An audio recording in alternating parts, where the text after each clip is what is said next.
So welcome. I'm so glad you were able to join us this evening. I'm Joel Harder, the Associate Chaplain for Protestant Life, and I wanted to just say a few brief words of introduction. I'm not going to say much because I'm going to let Timothy and JC also just identify themselves however they want. But Timothy Kane and Jocelyn JC Cadwallader, I actually met them in DC at the President's Interfaith Community Service Challenge. A couple of our students went, Miranda and I both went to this workshop on LGBTQIA issues in multi-faith engagement or something like that, and I was really impressed because it was a conversation we don't have very often. How does religious identity or faith identity intersect with LGBTQ identity? And Timothy Kane has a very unusual combination of jobs at George Washington University. He's both the director of the LGBTQ Resource Center at the university, and he oversees religious life. And I mean, that's just an unusual combination, and yet he'll talk about how in some ways it's also, there's a lot of cool things that emerge from that. And JC is a minister at a congregation that's right off of campus, right? Western Presbyterian Church. And she can say more about herself as well. And I just welcome you both. I'm so glad you're here, and just invite you to come up and do your thing. We have another mic. Oh, okay. I feel like Phil Donahue. Well, thank you so much for having us and welcoming us here at your beautiful, beautiful campus. The weather maybe was not quite like it was yesterday, but we brought that here. So. But that's right, it's better than DC. I would like to thank Joel and Jan and the entire staff, the wonderful staff of your spectacular religious life outreach here at Elon for having us and hosting us. You've been very gracious and generous, so thank you very much. Oh, I wanted to say one thing about the note cards. There's note cards in each table. If there's some question you've ever wanted to ask a gay Christian, any question at all, write it on the card. You can ask anything at all. I mean, you know, if it's too crazy, I'll just toss it. But no, seriously, you can ask any question, and it's, you know, don't put your name on it. Just scribble the question, and I'll come around and collect the cards later. Crazy ones are the ones I want to read. Those are Anyway, we also wanted to, I'm sure that you are accustomed to this as well, but we wanted to reinforce the idea that this is a safe space to have hopefully a rich discussion around the intersections of two very intimate sets of identities that we all bring to who we are in this world, and you as students to this campus, our faith identities and our sexual and gender identities. So what we thought we would do is maybe just do a very brief overview of a little bit of our background, and then maybe one or two points of sort of jumping off point for our discussion tonight, and then sort of have a facilitated exercise around how Elon can enhance and recognize the great things that you're doing already, but enhance your efforts to make the connections and acknowledge the connections between spiritual identities, religious identities, and sexual and gender identities. And I hope that's okay. Is that reasonable for folks? And feel free, especially when you're finished eating, to jump in and ask any question anytime. You can either write them on the card or just shoot your hand up. Yeah. Do you want to start with your background? Sure. So a little bit about me. I am from Cary, North Carolina, actually. Went to high school in Cary and went to college at Appalachian State University. So I'm used to this section of I-40, and it's good to be back. This is a little bit of a coming home for me, so it's been great to be here, although I do apologize about the weather. I was hoping for it to be a little bit nicer. My college experience was really, like probably many of you are experiencing, a really vital moment in my life when I discovered my own faith identity. When I was kind of going through my childhood, my high school years, whatnot, my parents took me to church a lot. My father was raised Quaker. My mother was raised Roman Catholic. They kind of met in the middle with the Reformed traditions when they had children. So I grew up in Reformed church and ended up in the Presbyterian church. So I had always kind of gone to church with my family and whatnot, but it was really when I got into college, the summer between my senior year of high school and freshman year of college, that I discovered that my faith was actually my own to be responsible for, that it wasn't just my parents, but that I could think about this and I myself could have a relationship with God and understand myself as a created child of God and discover more about who God is through learning about myself in relationship with one another and in community. So when I was in college, campus ministry was really important to me, and I really learned a lot about my faith and who I was as a Christian. And I am a Christian. I'm a Presbyterian minister now. Once I graduated from college, I then did a couple of years of mission service with the Presbyterian Church USA called the Young Adult Volunteer Program. And I would be more than happy to tell you about that program. Some of you might want to know about it. It's a great, great program to do post-college. But I did a couple of years of the Young Adult Volunteer Program, and then from there I went to seminary in Chicago at a school called McCormick Theological Seminary. Where did I volunteer? I went to Belfast, Northern Ireland, and then to Nashville, Tennessee. So I did both of those two sites. And now we actually have a site in DC too that I'm affiliated with. But yeah, so it was before I was going to seminary, about 2 weeks before I went to seminary. I was back home with my family, with my parents, and we went out for barbecue for dinner. We were sitting there at the restaurant, and I came out to my parents for the first time. And my mom said to me, she was like, "How, you're supposed to go to seminary, like the church? This is not a good idea. Maybe you shouldn't go to seminary. Like the church is just gonna be a really painful place for you to be, and I don't want you to get hurt." And I said to my mom, well, what else could I do? Like, this is a compelling call that I have, that God is calling me into the ministry, and I don't know what else to do. And she looked at me and she said, "You're right, the church is just gonna have to change. That's it, pass the potatoes." So I was really thankful that my parents had such a welcoming and open reaction to me. And my journey into ministry has been as affirming along the way. I was ordained before the denomination had open ordination, but that was the community that I was in. The presbytery was very welcoming. The congregation I was called to was very welcoming, and they affirmed that call in me to serve as a pastor. So that experience of being within such a welcoming and affirming and positive space of listening for God's call and listening for God's creation in our midst was really important in my formation as a Christian and as a pastor. And that is what is also very important to me now, in continuing to open that door and continue to listen to what God calls each and every one of us to, and to expand our understanding of God's creative force and love in our world. So that's a little bit of my call and what I bring to campus ministry at the campus of GW and with the congregation that I serve in Washington, D.C. So that's a little bit about me. So I'll turn it over to you, Timothy. Sure, well thanks, JC. And it's been a pleasure working with JC.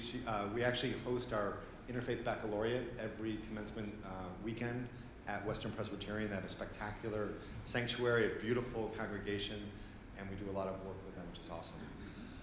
One of the things that JC brought up, which I thought was true for many of us, and it was true for me as well, the idea of claiming and exploring and navigating our sexual identities along with our faith identities, especially as young people, as young adults.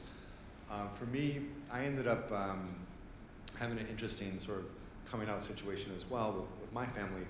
When I was growing up, I was raised Roman Catholic. My mother was more the influence around that. My father was a little bit of a easygoing kind of Catholic. My mom was more of a Hungarian strict Catholic. And I grew up in a very sort of Catholic-oriented environment. And I think everyone actually thought I was going to be a priest when I was sort of a young person in Catholic school. I was really into religious studies. I was really into sort of Bible study and youth Catholic stuff. Ironically, I ended up playing football for many years as a young person, and actually got a football scholarship to Hamilton College in upstate New York. And literally a week before I went to Hamilton is when I sort of did my first sort of gay exploration stuff. And I ended up coming out to my parents almost like the day before they were about to drop me off at college. And I don't think that there was an accident in any of that. You know, it was just this idea that you're embarking as young people on being who you are as you want to be, and trying to test the waters and figure out, you know, how you are in relation to, but maybe different from, your family of origin. And so, you know, I came out to my parents. They also were saying, basically, I think you're going to have a harder time of it as a gay person. And then I went off to like triple session football practice at Hamilton College. And then I ended up coming out at Hamilton the year later and quit football. I ended up studying religious studies at Hamilton.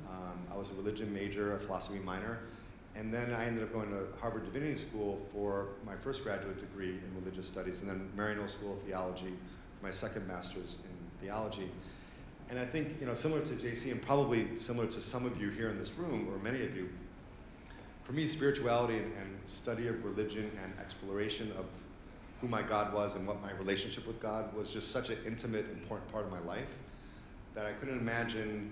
I almost kind of like reacted to my parents like, what do you mean life's gonna be harder as a gay person? I know kind of where I am and where I'm going. A little bit naive around some of the institutional influences out there that would make and has made lives of many faithful LGBT folks very difficult. So I equipped myself with academic resources with these degrees to basically explore who I was in the context of my gay identity, my spiritual identity, and all the other parts of who, you know, makes me who I am. And at GW, it's been interesting because my career in higher ed has been mostly focused on civic engagement. I used to direct the Office of Community Service at GW, and then they asked me to do 2 other jobs about 4 years ago. They asked me, I think for practical reasons, one person doing 2 jobs kind of saves some money here and there. But they asked me to direct the LGBT Resource Center and to oversee religious life because of my religious studies background. And through that work, I've seen so many similarities around these sets of identities and so many interesting and amazing sort of areas of overlap and common ground that I think most people, and I never thought of that before I did this work, we kind of don't really think about. We're like, oh my God, you know, this religious institution doesn't like LGBT people, or you hear about people being thrown out of churches or other different religious groups, and you sort of think of it as like a combative scenario. And I've seen a lot of overlap, a lot of sort of, again, areas of common ground. One metaphor that I use, and I always sort of bring that around with me, is I think of my identity and all of our identities that we express, similar to like the Staples rubber band ball. I think of it as, you know, all the rubber bands that are on the outside of this ball represent all the visible identities that we have. So you look at me and you say probably Caucasian, you know, European descent, true. So Eastern European, Hungarian. You probably say by the way I'm dressed and my physical being, you know, male, biologically male. Probably identifies as a man, which I do. I use he, him, and his as my pronouns. And yet there's all these other identities of who makes me who I am that you don't see, that are more on the inside, that are more, they're non-visible, but they basically make this ball, you know, what it is, resilient and bouncy and substantial. And I think of my spiritual religious identity as one of those rubber bands on the inside of the ball. I think of my sexual orientation, you know, sometimes I express it a little bit more openly and sometimes I don't. But that might be one of those rubber bands on the inside of the ball. And it's interesting, every time I do this exercise and sort of think about this metaphor, when I take off one of my identities, especially if it's a majority identity, my majority white identity, my majority male identity, and by the way, I really appreciate the amazing group of women in the room. Way to go, women. Okay, so we thought about this. So let's ask the one male student in the group, where are the men? Honestly, I would like to know the same question. What do you think? I mean, it's rainy. That's probably. Oh, wait. But there's free food. And they probably don't want to get wet because then they'll melt or something like that. What do you think? Well, I don't know. Men just don't talk as much as women. Maybe they're not as open and uncloseted as women are. So they don't talk about sexuality as much as women, maybe? Well, sort of they do, but not the same thing. Very good point. Very good point. But anyway, thank you for coming. Thank you all the women who are here, because for me, honestly, I love all my women friends, and I love working with women leaders at GW. And I see women as really, for whatever reason, I don't know, feeling a little less constricted by some of the social norms out there that us men seem to be sort of indoctrinated with. But when I take my identities apart, out of my ball, like if I don't bring all of who I am, especially if it's a majority identity, whatever reason, maybe it's like that little boy who was precocious in school, but I want to do this. I want to hit somebody with that majority identity. I want to kind of do harm because I have that power of being in the majority, whether it's a man, whether it's being Christian in the United States, whether it's being white. That's sort of my inclination. And I don't know if it's just how we're wired, how I'm wired, but so it's very interesting to think about all the identities we bring, majority and minority ones. And if we do think of it as more of a holistic approach, I think that's a very helpful and fruitful way to engage diversity and inclusion. So we're going to be looking at that a little bit more. Are there initial questions? Or comments, or wisdom you want to share? How did the football team accept you? You know, that was, at least in my time, so I'm 53. I went to college when I was in 79 to 83. Basically, people were still very much in the closet. And I always remember this. There's this one, and God bless him, double minority identity. So his primary visible identity was a black guy at school. He was one of my friends on the football team. He played all 4 years. Literally, the last week of school, we're like doing senior week, like ready for graduation. I get a knock on my door at like midnight. I open the door, it's Michael there. He's like, I'm gay, I've always been gay, I'm gonna go crazy, and I don't know who else to talk to. And so there was this situation, at least back then, and I think that's sort of dramatic, but I think it still happens. So you had a lot of folks on the football team that eventually came out, but they just felt like, for whatever reason, and that's their choice, it wasn't safe for them. And him as a black guy, and there was very few black men at Hamilton College at that time, it was really tough for him. So that's a great question, though. Do you have experience with? Well, I'm a physician, and I served even on the football team here 30 years. But I don't remember that ever being an issue in terms of how we took care of each other and so forth. Yeah. But I think they just didn't let us know, I guess. They were football players. We didn't go any further than that. What their orientation was. Yeah. Yep. Did you want to jump in on a couple of themes that you were going to share? Yeah. So a couple of things that we have heard over the course of the day, and that we've been in conversation with Joel, and some things that come up a lot in our work, respectively, is a conversation about how do you enter into the conversation about GLBTQ issues, about can you be a gay Christian? Can you how does your sexual identity engage with your faithful identity? Things like that. That's a really difficult question to start with, because you can't really get into it unless you can start somewhere. So starting with the question of how do we get into it is a really good place to start. Oftentimes, I think the first place that a lot of people of faith start is with the faithful texts. For Christians, it's the Bible, and that often stops a lot of the conversation when you get to the Bible, because the Bible, depending on traditions, can be wielded as a weapon or it can be wielded as a sacred text. And oftentimes the conversation doesn't flourish because oftentimes the two people trying to enter into conversation are taking those two different approaches. And so oftentimes the conversation has a moment to stop. So I can, maybe I'll stop there and see if there are any questions about that first. Or you can think about that and come back to me at some point.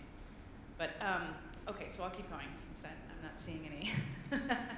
I was thinking today as we were driving to the airport, all day today I've kind of been pondering this different way to explain my approach to the Bible and my approach to understanding how I read the Bible to understand myself in the story of God's love and God's redemption and God's sustaining presence in the world. And I was thinking about, right now I'm reading again To Kill a Mockingbird, and how many of you have read it? Yeah, pretty much everybody. Is it required yeah, reading here? No? Oh, you but just it's read it in probably high at school? some point through Yeah. school you've read To Kill a Mockingbird. So I was thinking about that book because I'm just reading it. I'm like, I don't know. I'm listening to it actually, so it's when I'm driving. So I'm like 2 hours away from the end of it. But I was thinking about, what if I had just heard 2 sentences out of the book, and I would then have to interpret all of the book through 2 of those sentences. And what if those 2 sentences that I read out of the book were the 2 sentences of dialogue when, and tell me, hopefully you'll remember this scene, when Tom Robinson was in the jail before the trial, and Atticus was standing outside of the jail waiting to protect Tom and expecting a mob to come. So a mob comes to come and kill Tom Robinson. And what if the only 2 lines that I read about the book were the 2 lines where they said that they wanted to go in and kill Tom? What would that tell me? What would I then think is the theme of the book? What would I then think is the meaning of the book? I would think that the book has an entirely different meaning, because I would think that the book would be upholding white supremacy and upholding violence and upholding a positive view of an eye for an eye and a kind of a skewed image of justice that way, correct? Right? Like, wouldn't that be right? So that's kind of how I think about ways that we try to enter into the discussion about sexuality when we pull out a particular verse from Leviticus or what have you. When we pull out that, what does that say about the rest of the scripture? What does that say about the presence of God throughout the whole story of the people of God? And that, for me, is how I need to then go back and realize that I'm reading this particular piece of scripture from the context of the whole. I'm reading this particular line of this mob in the context of the whole To Kill a Mockingbird. I can't understand that without knowing the whole context. And so it's, instead of letting the one little verse direct the conversation, I'm letting the whole text inform the conversation and then try to figure out what that particular text means in the context of the larger whole. Does that make sense? Okay, so that's probably the first point that I was going to make. Why don't you go next? One person I work with and revere very much, her name is Mary Gentile. She's a professor at Babson College outside Boston, and she teaches business ethics. And Mary and I have become good friends and wonderful colleagues. And she actually happens to be an out lesbian, which is awesome. But she's first and foremost, in terms of the professional arena, she's a business ethics teacher. And so she would teach class after class, year after year, business ethics. And she's like, and then there's like Enron, and there's this other scandal over here, and then the whole market collapsed because people are being dishonest. Does anyone pay attention to business ethics classes that I teach? Why is this not working? So she came up with a whole new philosophy of teaching business ethics called giving voice to values. And her process is, let's identify our shared values. And I'd be curious, we wanted to do this exercise with this group here as well. So the idea would be identify our shared values and then figure out how we give those values a voice to get to a certain outcome.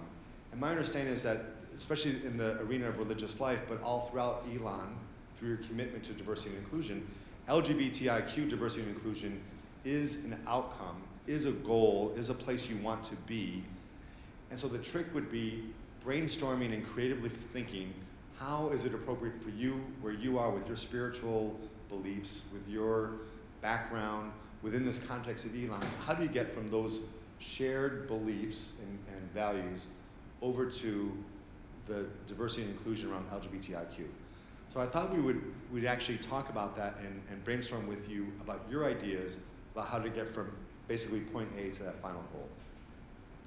Do you want to inform the conversation a little bit more about anything else before we do that, or your other point? I just talked about it over and over and over in the car. I was like, I'm not going to remember this. Oh, for whatever reason. about the No, but theological framework and the other thing they're not compatible about. yeah. So one of the other pieces that comes into this conversation, and something that I've been thinking a lot about. My partner, she was a member of InterVarsity at Wake Forest University, where she graduated from a number of years ago also. And we were talking about this last night. She was like, what are you going to talk about? What are they? And I was like, gosh, I'm trying to figure out like a way that we can really begin to engage in the conversation. And she talked about how it's really interesting how her family tends to come from a more evangelical theology. And and what I've witnessed in her family and what she's experienced in her own self is just discovering this place where there's a sense of not wanting to discriminate, of not wanting to be a bigot, not wanting to be somebody who doesn't care for somebody else, but also still having a desire to hang on to some theology, to a particular conservative theology that does, actually. And that these two things like can't actually line up. It's difficult to hang on to a theology or a biblical interpretation that upholds exclusion of some of God's children and also say that you love all of God's children. Like they don't work, actually. And I can appreciate that there's a desire to want both. And so that's another element of the conversation, of really knowing what you're coming into the conversation with, what your outcome is going to be. Do you want to try to reconcile these two, or do you want to try to learn and grow and learn more of what God is doing and creating in the world through one another? So that's kind of my second point that I do hope that we can kind of talk about through this process. Kind of knowing what your purpose into the conversation is, and then what interpretive lens you're coming with. So that's kind of my presence here. Okay. Can we have a volunteer from the audience come up? Yeah. Do you mind? Good eye contact. Awesome. Okay. So could you help us, because I have horrible penmanship and stuff. Could you help us? We want to put down, I think there's like 4 values that are part of like your code of honor. I heard they're like posted in like every classroom and on every website. Oh yeah, you're nodding. Okay, what's one of them? Can you list them on here? Honesty. Okay, that's a good one. Okay. So you're honest with your academic research, your writing, you don't plagiarize, you don't cheat, all that stuff. Okay, good. Anything else? Integrity. What does that mean, integrity? I don't know, like I feel like it kind of goes with honesty, like, I don't know.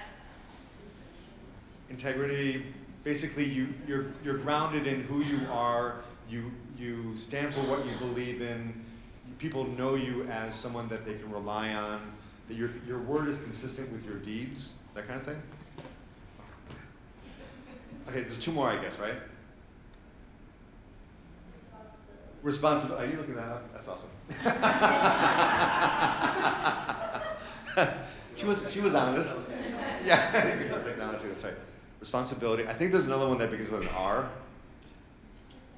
All right, respect.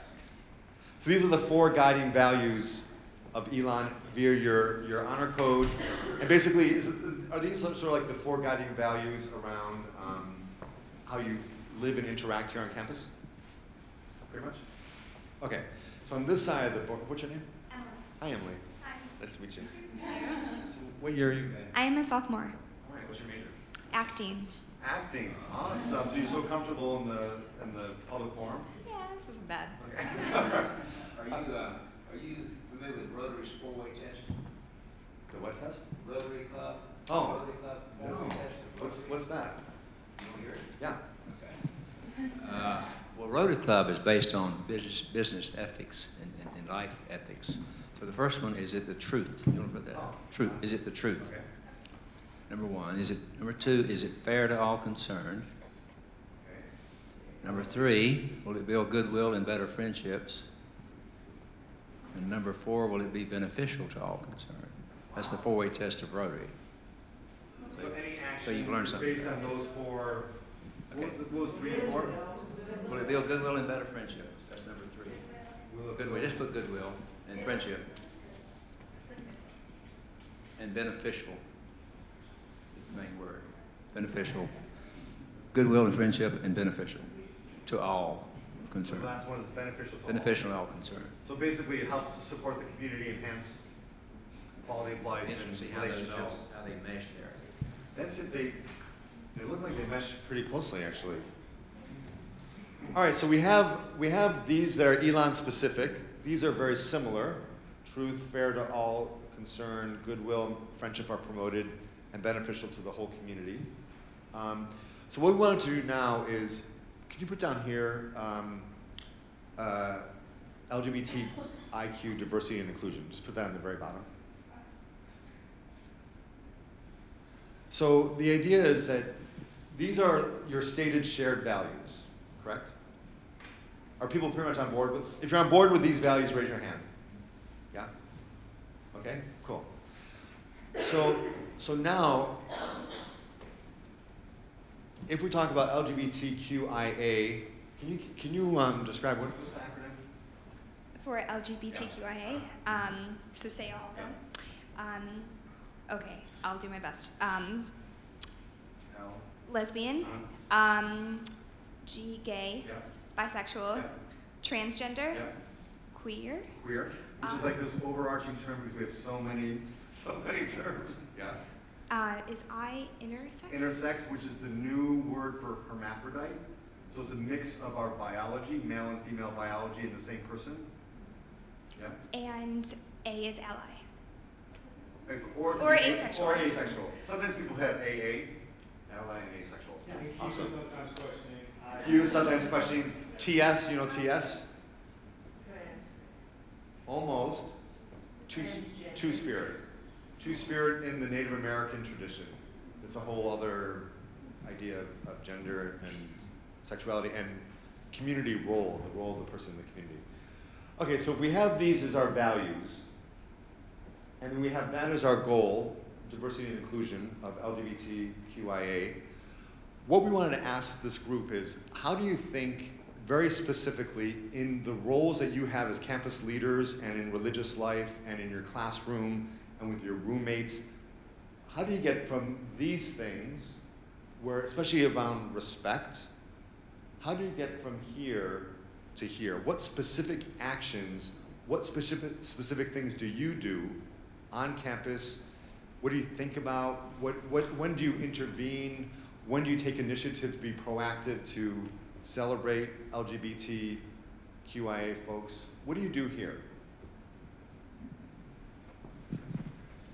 Can you say your name and maybe your affiliation, like what do you do in your major? Oh, I'm Natalia. I'm not affiliated with any kind of religious thing Okay. on campus. I'm Yeah. just, and my major is theater studies. What studies? Theater Oh, studies. theater studies. Awesome. So I guess just on a daily basis way, people use the term in a negative way, such as like "that's gay," Yeah. meaning something negative. Yeah. I always make a point to say something about that, and in not a way that would make them necessarily defensive, but just to call attention. So I usually say, well, "What do you mean?" And then they tell me like that sucks or it's stupid. Yeah. And so then I said, "So that's not gay." And anyway, it just like by calling attention to it, I feel like that's helping to remove it from negative connotations. Awesome. Great. And honestly, that's one of the hardest things to do, especially if you have like a friend or even a stranger. You wonder about safety. You wonder about like the reaction of the other person. So you figured out diplomatic ways that keep you safe, but also give voice to the value that you say that my LGBTQIA friends and family members and other people or myself, that we deserve the respect that we say we share here on the campus. Awesome. What else do you do? No, anybody. So can you put down, intervene, speak up when you hear something homophobic or transphobic? Okay. Hi. I'm Allie. I'm a religious studies major. And I'm actually an RA with our gentleman in the room. Oh, nice. In our global neighborhood, and we have a theme for the entire year, and the theme this year is gender and sexuality across cultures. So wow. we have, that's amazing. Amazing. And so we have monthly dinners for the global neighborhood residents, and we get together and we discuss the discussion of gender and sexuality across cultures, and we have different themes each week. So yeah, it just brings the conversation to campus. How did you come up with that theme? I personally didn't. Oh. Just the directors of the global neighborhood, I think. I don't know what the theme next year is going to be, but this is the first year that we're doing it, so. So my understanding of what you said is that you proactively integrate the idea of respect for LGBTQIA diversity into your programming, and you make it contextual around that living community that's internationally, globally oriented. Awesome. And even to go into a little more about that, I live in Global as well, and we have like a house dinner the first Tuesday of every month, and then we show a film, and then we'll have a guest speaker, and each of those events has to do with this topic. Like, so it's just coming from different views. Like, for example, for this month, our house dinner, we had the law school represented, and they spoke about dealing with cases that had to do with like sexuality, but then also like the one case we looked at was a girl who she identified, I think, as a lesbian or transvestite, and she lived in, was it Afghanistan? And just the process, we had an Elon law student kind of take on the case and like looking more into that. So it was very beneficial to look at those things as well.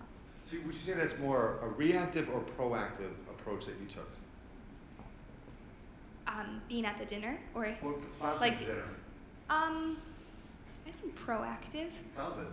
You talk about like reactive approaches where you might have like a hate crime or a bias incident around any topic, and then people kind of like scramble because it's like everyone's outraged or someone's injured or there's all this stuff, all these repercussions.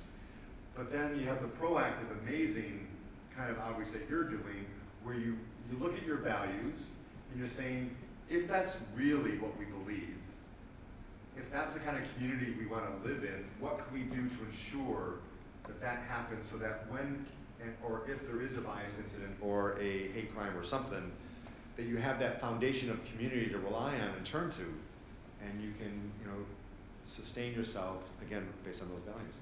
Awesome. I just wanted to say that I think it these events that we have on Elon falls under responsibility because it gives the opportunity for us to be responsible, to be educated about sexual and gender and studies and stuff. Mm-hmm. So it's our duty to take action and stuff.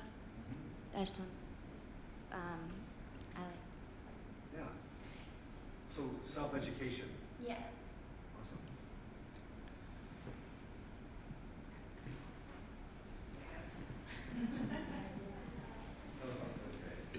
Sorry, what's your major, your name, and affiliation? I'm Megan, and I'm a bio major, and I guess I'm Christian. Awesome. I'm in affiliation with student orgs or the Religious Life Office or whatever. Rowing or...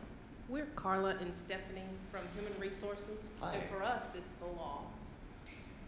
Based on the services we provide on the campus with what we do, there are some things that we have to adhere to so that we can make sure that the people we serve are not discriminated against in our practices on the campus. And it comes all the way from hiring through exiting from university. So that's number one. But number two, so that we can continue to treat people with dignity and respect when they come to our offices for services, we just have to remain abreast of what's going on, not only nationally and internationally, but just on our campus. So that's why we're here, and what we not have to do, but what we need to do for us so that we just better serve the individuals that come to our offices. Awesome. Sorry, what was your first name? Carla. Carla? And this is Stephanie. Hi, Carla and Stephanie. I had a quick question. Well, actually, it's not that much of a quick question, but yeah.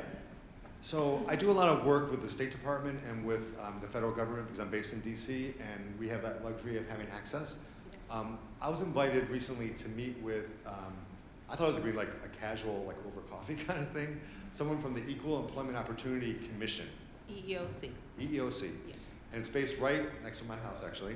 And we actually have there's 5 EEOC commissioners nationally appointed.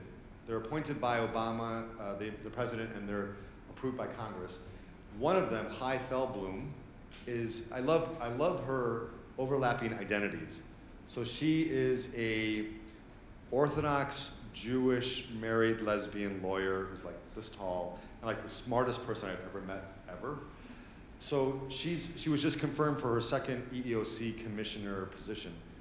So anyway, so this person invited me to come speak about, because they heard about my job of religion and LGBT, and they said they wanted to find out, okay, when there's a conflict between expression of religious freedom and expression and anti-discrimination laws around gender and sexual topics, Title VII. what do?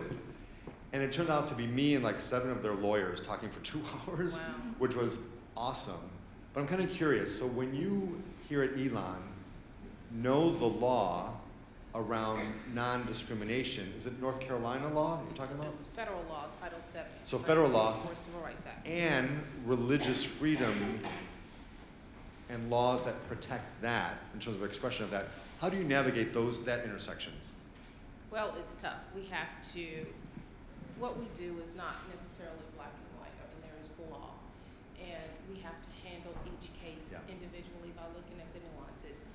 Say, for instance, the person that you just described, if they're over 50, they fit in all of the marginalized or protected categories. I mean, they're over 50, the gender, as so on and so forth. But we have to follow the law, you know, and that dictates a lot of what it is that we do. But a lot of it goes back to the how. Okay, so a person can be discriminated based on some things that are protected, but everything is not protected. Sometimes it's just the right thing to do. Mm-hmm. So you go back to these values here as the Elon community. That is exactly right. Yeah. And I think we took a broader step in adding in our strategic plan and what we determined to be a protected class, and it's sexual orientation, which that is not covered under the original law or any of the amendments. But we chose to add that at Elon, so that it speaks volumes about our leadership, and again, going back to the fore, and we want to respect the individuals. So that's one of the things that we really strive for. So can I ask you another question, and ask the whole group?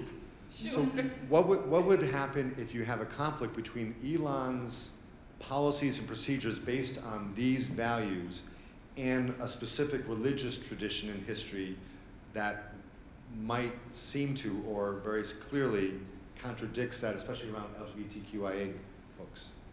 Call our lawyer or call your lawyer.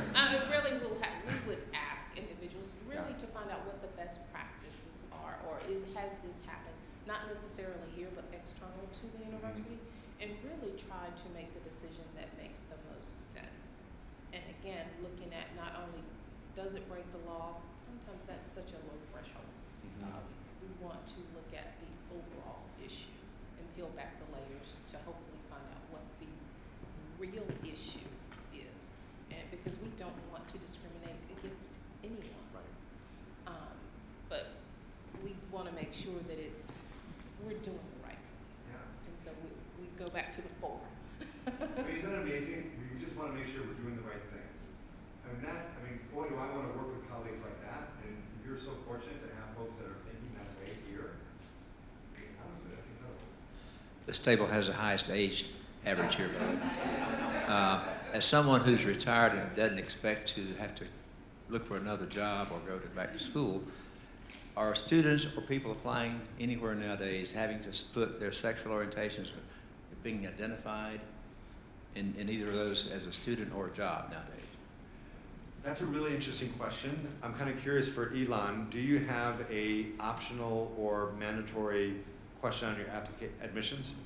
Optional. So you have an optional, what does it say? I don't know what it says, it's optional.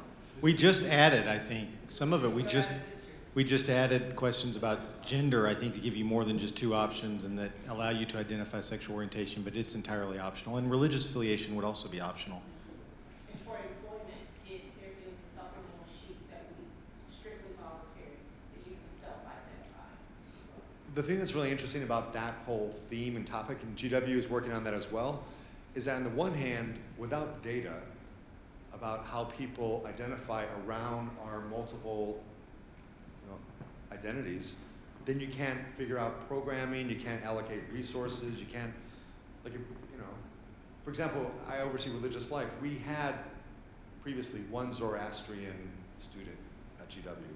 There's less than 1 million Zoroastrians in the world, and one of them was at GW. And it's like, well, if we have one Zoroastrian student, does that mean we based on our values, would allocate resources for Zoroastrian programming? How does that all play out? It's a very interesting kind of toughish question. On the other hand, I know that students, some of them say we don't want to have students sort of be outed when they're not ready and they're financially still dependent upon their families and their parents. So that's a really good question. It's really kind of a tough one. And my understanding with the application is it's not just data, but it's also a way of signaling to potential students that we are welcoming. Right. And it's part of, again, signaling our values. Zoroastrian? Zoroastrian, I believe it started in, and then we went to India. I'm thinking it's sort of like Yeah, I think one of the Magi was Zoroastrian. Yeah. Other ways that you think that you do, or you would invite your campus to go from these values to that goal. What else can you do? I'm part of a peer education group on campus, and one thing that we strive to do is make sure that when we're covering our topics, it basically applies to everyone, so it doesn't limit. So for example, if we're having a small session group, first of all, one of the things we have to do is ask names and whether you identify as he, she, him, her, so that we can call them what they want to be called. And second of all, a lot of examples. For example, there's several delegations within Sparks, but one of them is the sexual health. And whenever we have examples of relationships, we use gender neutral names. So because sometimes it's hard to apply it to your own life. If say for someone who's gay, if you hear of a heterosexual relationship, then it's harder to apply it. So I think that that's really interesting, and I'd never really thought of that before. For example, they used an example of 2 gender neutral names, and I automatically said she and him, just because that's in my mind. Yeah. But it's great to see that they consider it so that everybody can apply it to themselves, and therefore it's more relatable. Excellent. So preferred gender pronouns and as well as total inclusion, I would say. Total inclusion in naming. Yeah, awesome. We have stickers.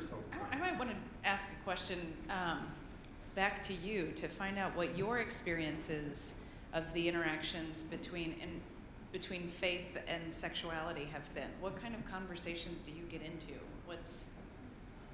Or do you get into conversations about this? Yeah. And by the way, we're really good at holding silence. The what? Your faith, is nothing about Christianity.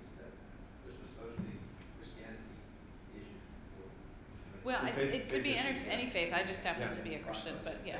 Yeah. Do you talk about this? How do you talk about it? Yeah.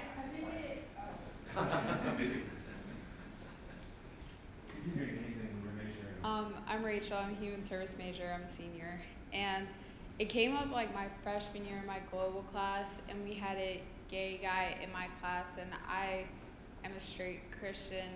and he immediately was extremely hostile and just didn't even want to talk to me because he assumed by the word Christian I didn't like him, I didn't approve of him, like I didn't think he should be here, which none of that was true. And so honestly for me, I haven't talked about it because as soon as people know that I'm a Christian, they don't want to talk about it anymore. And so it's more been like they are the ones that don't want to talk about it more so, and this is just my personal experience, more so than like Christians don't want to talk about it. It's the gay, lesbian population that has been hostile towards us.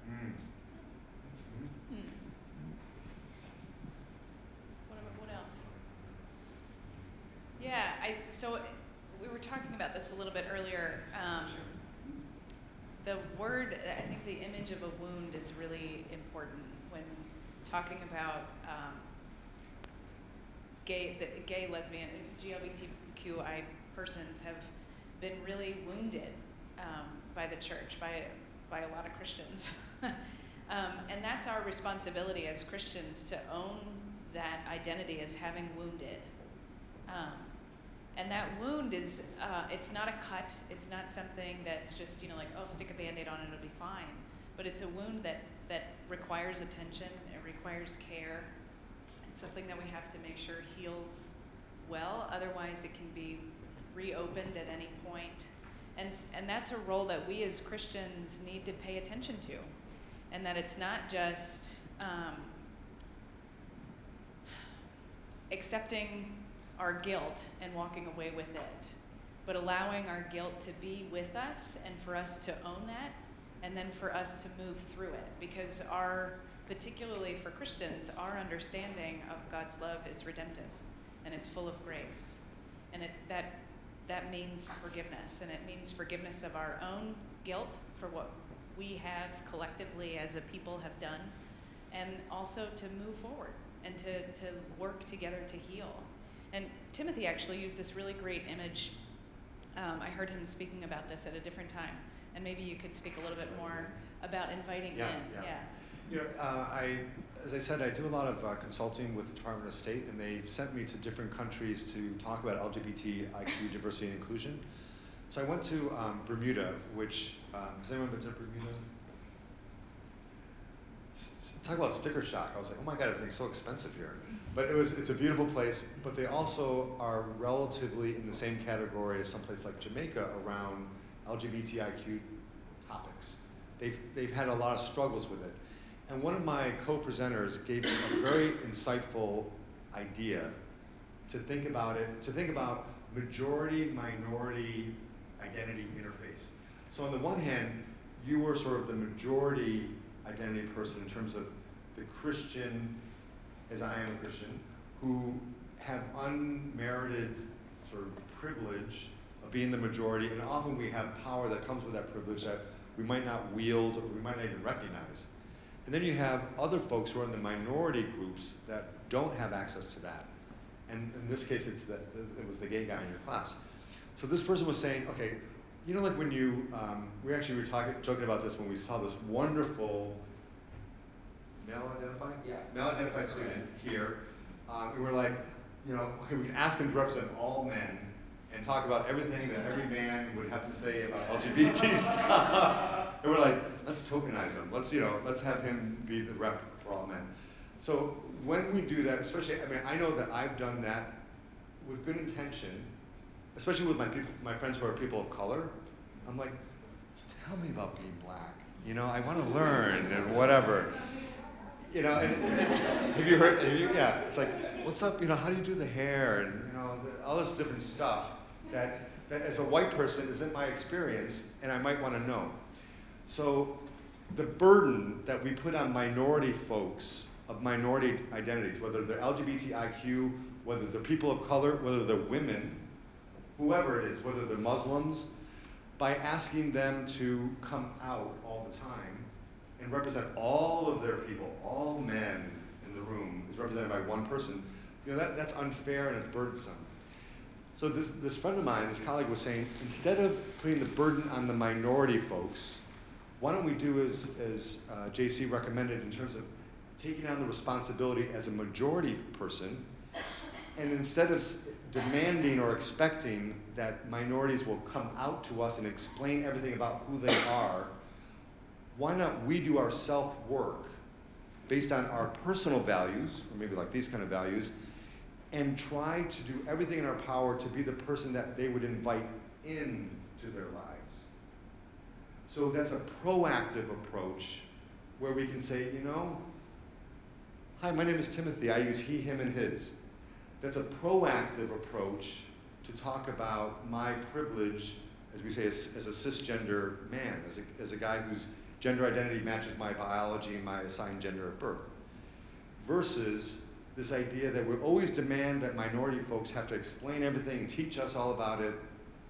The one thing that, and you're right, and I know where you're going with this, but when you use the term coming out, I can't come out as black. I mean, right. I just can't. Good point. Okay? Good point. So there lies the struggle that as an African American female, that when I love the example, but I just can't come out. Well, no, but you can come out in terms of, you know, my demanding of you to educate me about your oh yeah, life. that, and so, yeah, right, so when I say, yeah, that's the coming out. So when you use the example of time. You're right. But I think, but the image that he used at one point was if you go and you knock on somebody's door, they open the door and they have the power to invite you in, or to not, and you have to present as somebody who is deserved of walking in, who deserves, No, you're right. Yeah. No, it's fascinating. So it's like Invisible and non-visible identities and the difference. Yeah. And the privilege and the power of passing. Like I maybe could pass maybe as a heterosexual person if you didn't know me. Right. You know, but you don't have that privilege or that power or that option. So what is another way that you've engaged in the conversation? Do we have time for that? Yeah, well, I was going to say, I'm Joel, I'm a first year. My first year as associate chaplain, so I'm still getting to know this community and even getting to know like what's possible with these kinds of conversations. And one of the things that I've learned and heard is there have been some wonderful, I think, occasions where, you know, some of our LGBTQIA folks have gotten together with one or two of our Christian groups and you know, to try to build friendship and dialogue. And and it's been, for the most part, a positive experience, but it's always been like the Christian group has overwhelmed number-wise the LGBTQIA students. And I think that's partly because I think it's not a huge LGBTQIA community that's at least, you know, out and open, but also I think some hold back from these discussions because of the hurt, because of the pain. And I think, and so when we talk about privilege, just recognizing that it's difficult to be the minority in the room. And for someone like me, so white, male, heterosexual, Christian, I am almost never the minority in the room.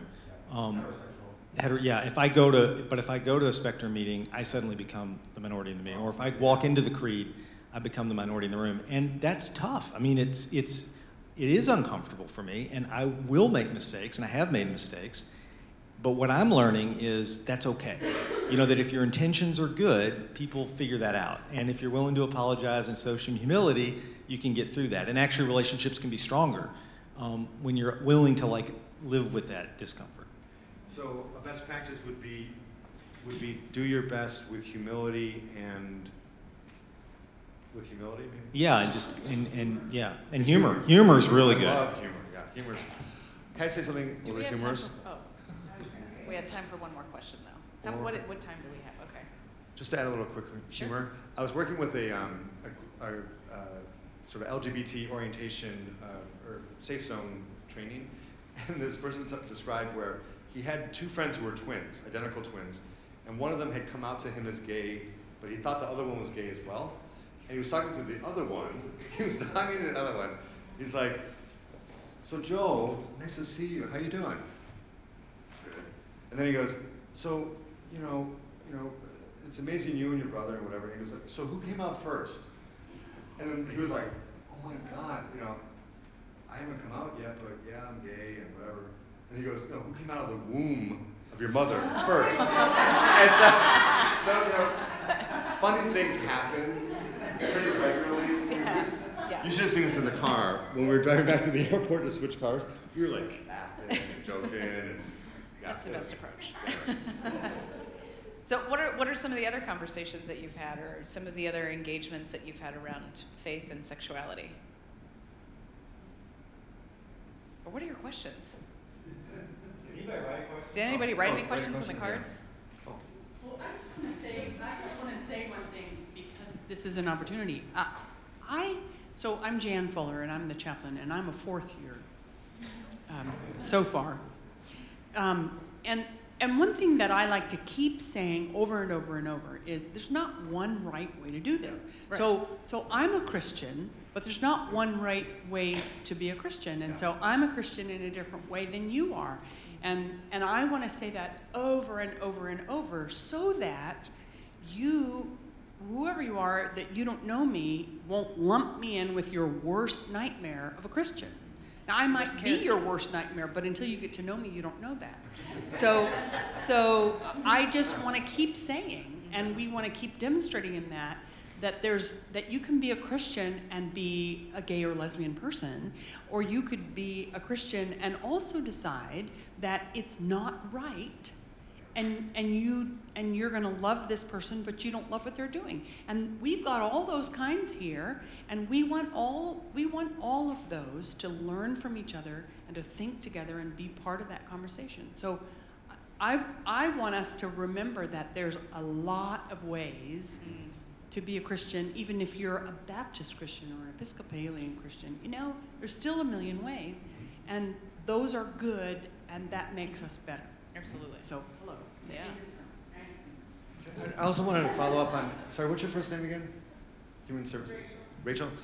I felt something very similar to what you experienced. I took a class at Episcopal Divinity School when I was at Harvard, and I was the only guy in the class. I think it was feminist theology. And, go figure. And I felt, and this is maybe just me being defensive or whatever, I'm like, why are all these women blaming me for misogyny and sexism? I mean, I'm a good guy. I love my mom. I defend my sisters. I try to do my best. And I really took it so personally that, based on my privilege and my blind spots that my privilege gave me as a man, I just felt like they were attacking me for everything. And it was really a tough place to be, really tough for the whole semester. So I'm sorry you had that experience. And it speaks to the complication and the complicated reality of minority, majority interface and the privileges or lack thereof that we experience, and then the damage that you mentioned and the wounds that we experience. And it's hard to take on the identity as a wounder, right? Yeah. When you feel like you hadn't wounded anybody, that's difficult to take on that identity, and that's a privileged place to have been innocent to being the wounder. And that's something that's a journey to commit to really move through that and understand what that privilege means for yourself and how you're going to be responsible to one another now that you know that about yourself. So it's a difficult process, but it's an enriching process for all. Yeah. Thank you again for sharing that, Rachel. Thanks. Yeah. What else? He's in college. Someone who is openly lesbian but also is a toddler, I would imagine you get it from all sides. Yeah, I sure do. Let's hear about it. How much time do we have? Let's take a look. I do. It is interesting. When I was in seminary, I was single, and so I was trying to figure out how to meet people and whatever. I'd go out to a bar, and the first question they ask is, "What do you do?" And I'm a grad student, so I'd keep it as basic. I'm a grad student, well, what are you studying? Theology. And they're like, well, what are you going to do with that? And I'm like, be a pastor. And there were very strong reactions that came from that. And it went one of three ways. It went, and it is still even today, that's the reaction. It's one, that they tell me all about how the church has wounded them, which is a really strong, consistent message that I hear about how the church has wounded them. And it's a privileged position that I get to be in to hold that for people. And so it's important for me to hear that. Second, I hear about all the ways that they live their faith out. So they talk about their own churches, their own religious affiliations, their own upbringings, things like that. They tell me all about how they're churchy people. Or they stop talking to me full stop because they don't really know how to interact with me. So because they don't really know how to compute what is presented before them. And it's, so then I have to try to pick up the conversation and turn it, and figure out what else we can talk about other than what we do for a living. But and then in my lesbian friend group right now, I've got a ton of great friends in DC, and we are from all different career backgrounds and whatnot. And myself and one other friend, she's a Republican who's a senior vice president of her PR firm, which represents all that is evil in the world. It's awful. She's a lesbian? She's a lesbian. And so she just blows my mind. I don't know, I'm just what? How do you compute all this? A Republican lesbian? What? I don't know. And she's a Christian lesbian? What is that? I don't know, And so it's been a real kind of eye-opening experience to be friends all together and to figure out how this rubber band is quite evident in our lives, right? I should bring the ball. Yeah, she would like that. But it is an interesting journey to be able to be mindful of all of the different elements of my identity, which are very, very important to me. My relationship, the family that I would like to grow is extremely important to me, and that relates to my sexuality. My faith is very central to me and to my partner, and that's really important that God remains in and with us throughout our relationship and whatnot, and that's our faith together, and these are threads of our being that are truly to the core of who we are. And that's, it's a real gift to navigate that and to be witness to the incredible diversity of God's creation in and around the world. And I feel like I am very privileged and blessed to have a very unique lens into that beautiful creation that God is and does in the world. So it's kind of neat. I think I'm pretty lucky. But what else? Is that all the time we have? Can I make one announcement? Oh, yes, sure. I just want to identify I am not a slow-learning student who's taken this many years to finally get to graduate. But I wanted you to know who Gail and I are here at the senior adult table. We're here representing PFLAG, meets across the street at Elon Church. What does that stand for? Well, all of those things that are up there. It started off being parents, families, and friends of lesbians and gays, but we've had to sort of become much more inclusive, the whole gender spectrum, gender identity, as well as sexual orientation. I wanted to say that Gail and I are parents of 2 children, and 50% of our children are gay. When our son came out to us, I was a Baptist minister for 40 years, and what do you do with that? I won't tell you the rest of all of that story, except simply to say that it's been good for us to know there's a group like PFLAG. Do you know what that stands for now? And I say all of this because you've got friends, some of your family members back home, who need to know there are groups of people like us who are there for 3 things: for support, for education, and for advocacy. Sometimes we go protest over inequality stuff. So, but we're there particularly for parents and for gay and lesbian people and all the other alphabet there. Kind of like your spectrum, but off campus for the graduates. Just want you to know there is such a group out there all over the country. Yeah, I'd like to put in a plug for our church. We are members at Elon Community Church, which is United Church of Christ. We voted in January to be open and affirming. That is now official with us. And we are very proud to be a part of that. And I have one, do we have time for one more question? I'd like to go back to your personal stories and ask you, at what age were you when you learned that you were lesbian or gay? And did you have difficulty in accepting your orientation?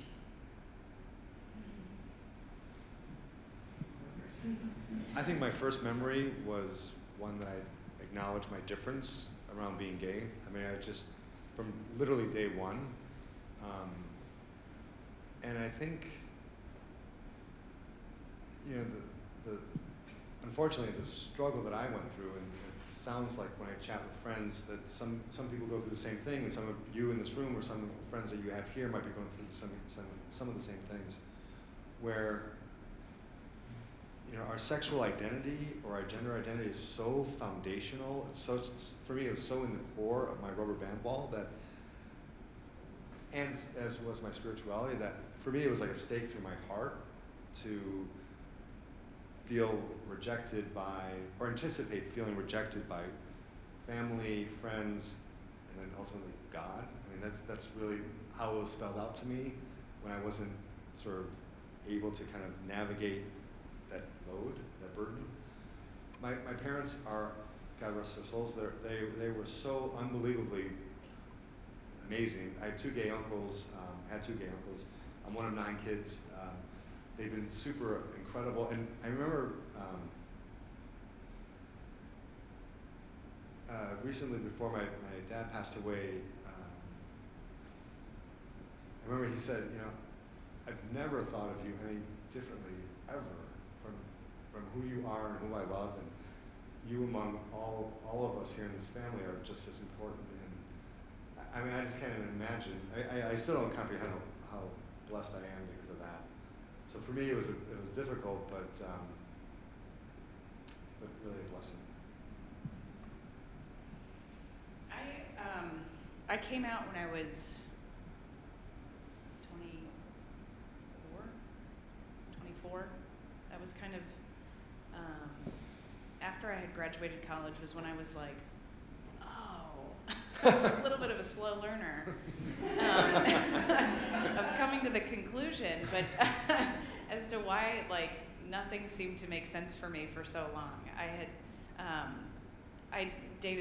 had a couple of boyfriends in college and in high school, and like, I don't know, like I never felt like all my girlfriends would feel when they talked about the boys that they dated, you know, that they were so excited, or they were, you know, like, oh, just so in love, or, you know, like a feeling of that crush, right?